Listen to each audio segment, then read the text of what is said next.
예수 그리스도로부터 은혜와 평강이 함께 하시기를 축원합니다. 오늘은 누가복음 16장 19절에서 31절 말씀을 봉독하겠습니다.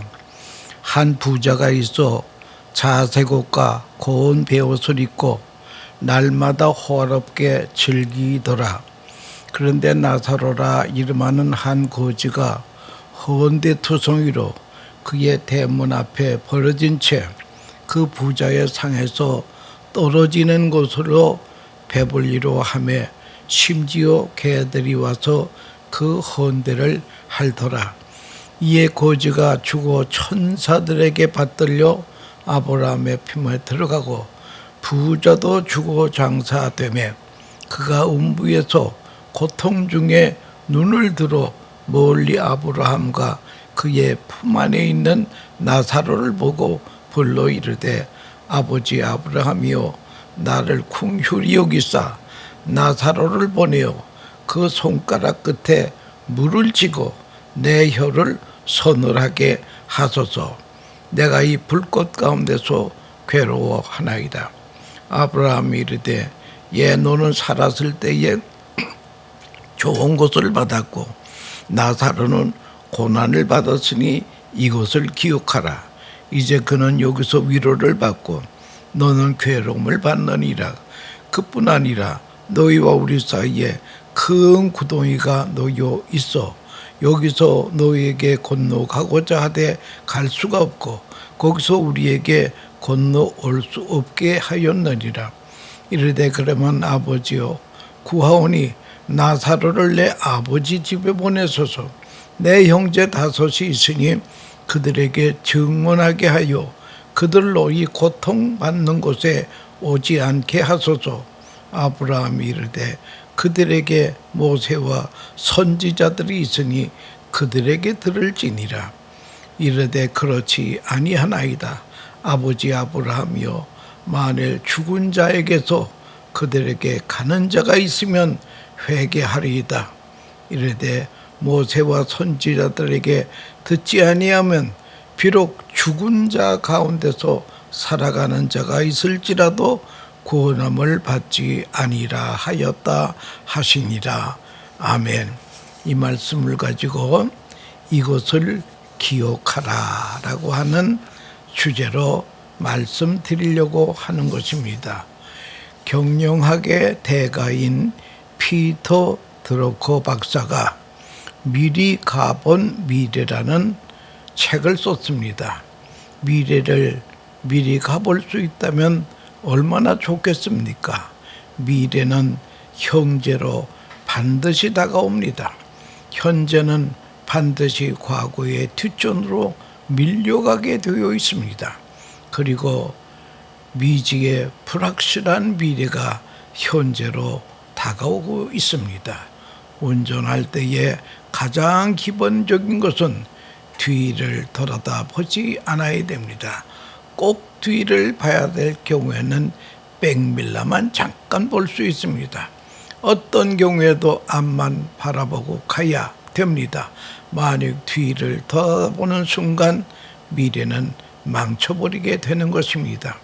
잘해서도 못해서도 지난 과거는 돌아보지 않아야 됩니다. 쟁기를 가지고 밭을 가는 농부도 뒤를 돌아다보는 순간 밭이랑이 잘못됩니다. 그래서 성경은 손에 쟁기를 잡고 뒤를 돌아다보는 자는 하나님 나라에 합당하지 아니하니라 하고 성경은 말씀하고 있습니다. 그러니까 잘했던 못했던 간에 과거는 과거입니다. 흐르는 물에는 글을 쓸 수가 없습니다. 거기에 매여 있으면 안 됩니다. 인간은 생각하는 존재입니다. 생각할 수 있는 이성이라고 하는 소중한 것을 하나님이 주셨습니다. 생각이 지혜요 행복입니다. 생각이 잘못되면 불행의 원인이 됩니다. 오래전에 동아일보에 기재된 글 가운데 이런 글이 있습니다. 세계적인 골프 선수인 골프의 제왕이라고 부르는 잭 니콜라우스라고 하는 분이 지혜로운 말을 썼는데, 프로 골프와 아마추어 골프의 차이가 있다는 거예요. 단순히 사실 날 때 보면 일반 골퍼들도 잘하는 때가 있습니다. 그러나 프로와 아마추어는 차이가 있다는 거예요. 중요한 말이 없어요. 그 차이가 뭐냐? 생각의 차이라고 하는 것입니다. 이 프로들은 골프 한번 치고는 잘했다 못했다 이것을 생각합니다. 무엇이 잘 됐는지 무엇이 못 됐는지 이것을 생각한다는 거예요. 기억한다는 거예요. 전문가가 아니면 일반 골프 치는 사람은 그만 잘 치나 뭘 치나 이것이 기후 탓이다, 마누라 탓이다, 지난밤에 잠을 못 잤더니 탓이다, 무엇인가 잘못을 했는데도 생각을 남에게 전가하기만 합니다. 그러는가 하면은 프로 골프 선수들은 코스 매니지먼트를 잘합니다. 내가 운동해야 할 골프장을 미리 답사하고 머리에 골프장에 사진을 찍어 놓습니다. 밤새 머리에 환하게 그려 놓습니다. 이렇게 운용해야 되겠다 하는 생각을 가지고 시합에 나아간다고 하는 것입니다. 프로는 생각이 있고 일반 사람은 생각이 없다는 거예요. 요즘 현대인들을 가리켜서 쿼러이즘이라고 합니다. 이 말은 짧게 생각하고 빠르게 행동한다는 거예요. 사실은 길게 생각하고 빠르게 행동을 해야 될 텐데 이거는 생각은 짧고 행동도 빠르게 한다는 거예요. 책을 읽을 때도 대충 읽어버리고 연애를 해도 옛날에는 1년, 2년, 3년 사귀다가 결혼을 하게 됩니다만은 요즘은 그저 3번만 만나면 끝나는 것입니다. 속전속결이옵시다. 현대인은 깊이 생각을 못하고 있습니다. 멀리 생각 못하고 행동하는 것이 결점이라고 하는 것입니다. 반드시 다가오는 미래를 반드시 생각해 봐야 된다는 거예요. 그러므로 오늘 본문에서 25절에 있는 말씀은 예수님께서 하신 말씀인데 이것을 기억하라, 생각하라고 하는 것입니다. 생각에는 3가지 차원이 있습니다. 후회라고 하는 생각이 있습니다. 지난 다음에 생각하는 사람입니다. 꼭 지난 후에 그랬으면 좋았을 걸, 지난 다음에 후회하는 사람, 물건 사온 후에 후회하는 사람, 생각이 뒤에 가서는 안 된다라고 하는 것입니다. 그런데 계속 시간 지난 뒤에 생각하는 것이 문제라고 하는 것입니다. 지서스 크라이스트 슈퍼스타라고 하는 뮤지컬이 유명합니다. 예수님의 생애를 그린 뮤지컬이었다. 청중의 마음을 아프게 했던 사건이 바로 가룟 유다입니다. 가룟 유다는 예수님을 은 30에 팔아먹고 결국 자살해서 죽습니다. 내용 중에 가룟 유다의 혼동이 나타나서 슬피 울면서 부르짖습니다. Why didn't you tell me? 왜 당신은 내게 말하지 않았습니까? 십자가 이렇게 중요한 것이라고, 십자가 뒤에 인류의 구원과 부활이 있다고 왜 나에게 말해주지 않았나요?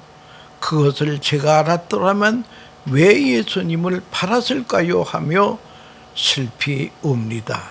물론 이 대사는 성경에는 없는 것인데 문학가들이 그렇게 만든 것입니다. 저주받은 영혼은 하염없이 웁니다. 지나간 후에 뉘우쳐도 도리가 없습니다. 후회라고 하는 고통은 사람의 겪는 가장 무서운 구제받을 수 없는 고통이라고 하는 것을 알아야 됩니다. 두 번째는 현재를 생각합니다. 깨달음이라는 것입니다. 깨닫는 가운데 기쁨과 행복이 있다는 거예요.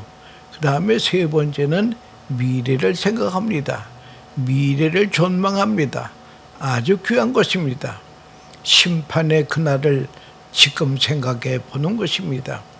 본론 19절에서 21절에 보면 한 부자가 있어 자색 옷과 고운 베옷을 입고 날마다의 호화로에 연락하는데 나사로라 이름한 한 거지가 헌대를 앓으며 그 부자의 대문에 누워 부자의 상에서 떨어지는 곳으로 배불리려 하매 심지어 개들이 와서 그 헌대를 핥더라라고 하는 말씀이 있습니다.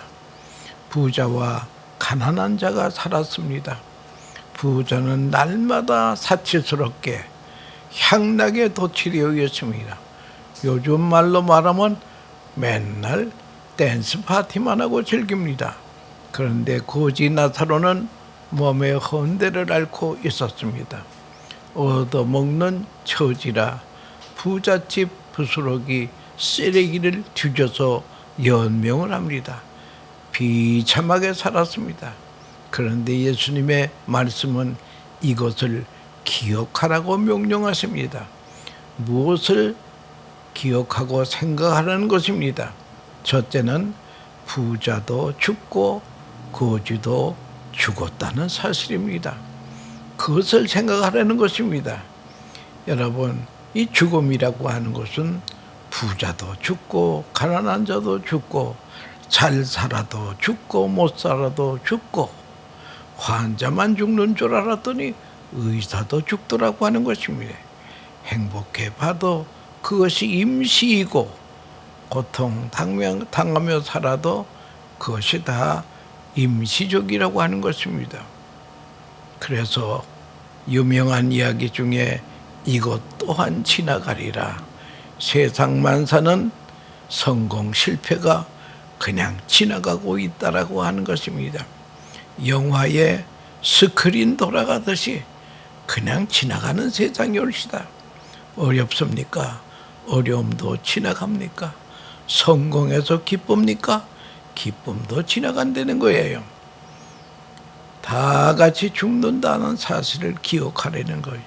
어차피 가는 인생 안 죽으려고 하지 말고 잘 죽어야 됩니다.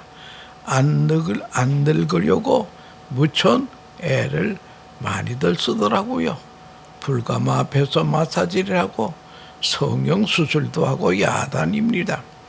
그렇다고 늙지 않겠습니까? 안 늙으려고 한다고 늙지 않는 건 아닙니다. 어차피 늙을 것인데 곱게 늙어야 됩니다. 가끔 어떤 사람이 목사님 점점 젊어지십니다. 이거는 그저 나 좋으라고 하는 말이지 실은 그럴 수가 없다는 거예요. 사람은 늙도록 되어 있습니다. 늙는 것 생각하려는 거예요. 좋게 늙어야 됩니다. 발악을 하며 늙지 말고 곱게 늙어야 된다는 거예요. 옛날 사울왕이 전쟁에 승리해가지고 자기 기념비를 세웁니다. 그 전쟁이 하나님의 도우심 가운데 승리했는데 자기가 잘해서 승리한 줄 알고 자기 기념비를 세웁니다. 여러분, 그러다가 사울이 망합니다. 종교개혁자 존 낙스의 무덤이 에딘버러 스코틀랜드에 있습니다. 저도 거기 몇 번 가봤는데 존 낙스의 무덤을 찾아볼까 했더니 거기 안내하는 사람이 존 낙스의 무덤은 없습니다. 저 시청광장에 그 파킹장 밑에 그분의 무덤이 있습니다. 여러분, 시원치 않는 사람이 무엇을 남기려고 합니까? 그냥 우리는 깨끗이 가야 됩니다. 예수님 말씀이 잘 산 사람이나 가난하게 살던 사람이나 다 죽는 사실을 기억하라고 하는 것입니다. 둘째 생각할 것은 두 사람이 다 하나님 앞에 선대는 거예요. 부자도 거지도 하나님 앞에 섭림. 사람이 죽는 것은 정한 것이요 그 후에는 심판이 있다고 성경은 분명히 말씀하고 있습니다. 문제는 하나님 앞에서 내가 어떻게 되느냐가 그게 중요하다는 거예요. 거지 나사로는 하나님 앞에 설 때에 위로를 받습니다. 그러나 부자는 하나님 앞에 설 때에 문제가 된 것입니다. 결국 내세에서 현세에서 산 그대로 내세에서 심판을 받게 된다라고 하는 것입니다. 철학자 임마누엘 칸트는 이런 말을 했습니다. 천당과 지옥은 반드시 있어야 합니다. 있다 없다의 시비에 앞서서 반드시 있어야 됩니다. 왜 그렇습니까? 이 세상에는 모순된 일이 많기 때문이다. 부조리가 수없이 많다는 거예요. 그러면 천당과 지옥이 없다면 하나님의 공의는 무너진다는 거예요. 그러므로 천국과 지옥은 반드시 있어야 된다고 임마누엘 칸트는 말하고 있습니다. 하나님 앞에서 모든 것이 결정이 됩니다. 그다음에 세 번째 본문을 통해서 최후의 심판날 무엇으로 우리가 평가가 되는가 그걸 기억하려는 거예요. 최후의 심판날 무엇으로 평가가 되느냐, 잘 살았느냐, 의롭게 살았느냐, 깨끗하게 살았느냐, 선한 일을 많이 했느냐 이런 거로 평가되는 것이 아니라는 거예요. 하나님의 평가의 기준은 딱 하나라는 거예요. 네가 긍휼의 마음을 가지고 세상을 살았느냐 안 살았느냐 하는 것입니다. 긍휼이 중요하다는 거예요. 그래서 야고보서 2장 3절에 볼 것 같으면 긍휼은 심판을 이기고 자랑하느니라. 긍휼만이 심판에서 승리한다라고 하는 것입니다. 이 부자가 어떻게 돈을 많이 벌었느냐에 대해서 말이 없습니다. 부정 축제를 했는지 율법을 지켰는지 안 지켰는지 성경은 그런 기록이 없습니다. 오직 하나님의 긍휼을 묻습니다. 불쌍히 여기는 마음이 없었다는 거예요. 성경은 의인은 세상에 하나도 없다고 합니다. 내가 의롭게 살았다면 얼마나 깨끗이 살았겠습니까? 우리가 죄악 가운데서 구원받은 것은 전적인 하나님의 은혜와 긍휼로 구원을 받았습니다. 너희가 구원받은 것은 네 행위가 아니라 전적인 하나님의 은혜로 구원받았다고 성경을 말하고 있다라고 하는 것입니다. 나도 남을 하나님께서 나를 긍휼히 여겨줬기 때문에 나도 남을 긍휼히 여겨야 될 것입니다. 그래서 예수님께서 산상수훈에서 긍휼히 여기는 자는 복이 있나니 저희가 긍휼히 여김을 받을 것이며 불쌍히 여기는 마음은 이게 하나님의 마음이올시다. 위에서 내려오는 하나님 닮은 마음이라고 하는 것입니다. 우리가 잘 아는 비유 중에 선한 사마리아인의 비유가 있습니다. 예루살렘에서 여리고로 내려가는 길에 어느 나그네가 강도를 만났습니다. 옛날 성경에는 강도를 불안당이라 그랬습니다. 불안당이라는 것은 땀을 안 흘리고 등쳐먹고 사는 사람을 불안당이라고 요즘 말로는 강도로 변했습니다. 여기에 강도를 만나 여기에 쓰러져 있습니다. 다 죽어가고 있습니다. 그런데 제사장도 그냥 지나가고 레위인도 그냥 지나갑니다. 이제 선한 사마리아인만이 그를 구원했다. 여러분, 그러니까 이방인, 유대인 그게 문제가 아닙니다. 긍휼이 있었느냐 없었느냐. 긍휼은 심판을 이깁니다. 여러분, 죽어가는 사람 보고 신앙 가면 그 사람이 긍휼이 없지 않겠습니까? 윌리엄 바클리라고 하는 유명한 성경 주석가가 마인드 오브 지서스, 예수님의 마음이라고 하는 거기 책에서 예수님이 생각하시는 죄는 오직 하나다. 긍휼뿐이다. 예수님이 생각하는 죄는 오직 하나라는 거예요. 그게 긍휼이라는 거예요. 사람이 생각하는 의도 소용없어요. 단 긍휼이 있었느냐 없었느냐 이거 하나를 묻고 계시다고 하는 것입니다. 살인을 했느냐 간음을 했느냐 묻지 않습니다. 당신에게 긍휼이 있었느냐 없었느냐를 물으신다라고 하는 것입니다. 결국 부자는 물 한 방울이 아쉬운 지역으로 떨어집니다. 그때 거기서 뉘우칩니다. 자기를 좀 불쌍히 여겨달라는 거예요. 그러나 때는 지났습니다. 긍휼도 때가 있다는 것입니다. 불쌍히 여겨야 할 시간에 베풀지 못하면 베풀 수가 없습니다. 그러므로 불쌍히 여길 수 있다는 사람이 내 앞에 있을 때에는 이거 하나님의 은혜로 생각해야 됩니다. 하나님의 은혜를 주는 기회라고 생각합니다. 그래서 우리는 긍휼을 즉각 베풀어야 된다는 거예요. 내일로 미루면 안 된다라고 하는 것입니다. 옛날 중세기의 수도사들이 아침에 인사를 할 때에 요즘 우리 미국에서는 그저 굿모닝 하면 되지만 그 수도사들은 아침 인사가 모멘토 모리, 죽음을 기억하라. 이게 아침 인사라는 거예요. 오늘의 네 마지막 날이 될 수 있다는 것을 생각하라고 하는 것입니다. 전국에 행복한 사람은 누굽니까? 거지 나사로 올시다.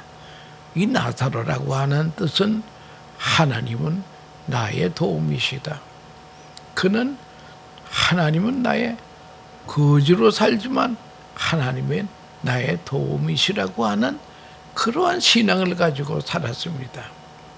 부자는 불행한 사람이 되었습니다. 이것을 기억하려는 것입니다. 왜 하나님 앞에서 긍휼의 사람이 위로를 받기 때문이라고 하는 것입니다. 땅에서 아무리 잘 살아도 하늘에서 버림을 받으면 불행한 사람이 되는 거예요. 그러므로 사랑하는 청취자 여러분, 불쌍히 여기는 마음을 거절하지 맙시다. 이게 하나님의 마음이시라는 거예요. 이게 예수님의 마음이라는 거예요. 힘에 넘치도록 긍휼을 베풀어 보자는 것입니다. 남을 긍휼히 여길 때에 내가 긍휼의 은총을 받게 된다는 거예요. 베푸는 자에게는 밝은 내일이 있습니다. 그래서 성경은 말씀합니다. 가난한 자에게 주는 것은 여호와 하나님께 구워드리는 것이다. 여러분, 이 우주의 주인 되시는 하나님께 우리가 구워드리면 그분이 안 갖겠습니까? 우리 뉴욕 효신교회가 그 새로운 성전이 3년 만에 가스 폭발로 전소가 된 적이 있습니다. 완전히 교회가 죗바닥이 됐어요. 그럴 때에 코스타리카에서 어느 선교사가 저에게 전화를 했습니다. 목사님, 이 선교지에 교회 하나 지어주세요. 그래서 당신 우리 교회 불탄 소식 못 들었어? 그냥 못 들었다는 거예요. 우리 교회가 불이 탔어. 그래서 전화를 끊었습니다. 또 한 2, 3일 후에 그분이 또 전화를 했어요. 그래도 지어달라는 거예요. 그래서 나는 생각하기를 이거는 사람의 음성이 아니다. 이것은 하나님의 음성이다. 아니 뉴욕에 500여 교회가 있는데 불 안 탄 교회가 400교회가 넘는데 왜 불탄 교회 보고 교회를 지어달라느냐. 이것은 하나님이 하시는 일이다 생각해서 정말 불탄 지경에서 우리가 그 교회는 죗바닥이 되었는데 코스타리카 선교지에 교회를 잘 지어드렸습니다. 하나님이 그걸 구원받으신 것 같아요. 2, 3년 후에 하나님께서 100배로 갚아주는 것이 아니라 120배로 갚아주었습니다. 그래서 교회당을 더 크게 짓고 이제는 뭐 돈이 생겼기 때문에 은행에서 모기지 구할 곳도 없어요. 그래서 교회는 더 크게 짓고 교회 빚은 하나도 없고 교회 주위에 부동산 3개를 더 사고 교회는 부흥하는 엄청난 은혜를 받았다고 하는 것입니다. 긍휼히 여기는 자는 복이 있나니 저희가 긍휼히 여김을 받을 것이요 긍휼은 심판을 이기고 자랑한다 그랬습니다. 오직 믿음의 사랑으로 긍휼만이 영생의 길이요 행복의 길이요 오늘을 사는 길이라고 하는 것입니다. 마태복음 25장 30절에 지극히 작은 자 하나에게 행한 것이 곧 내게 행한 것이냐. 기회를 놓치지 마십시다. 감사합니다.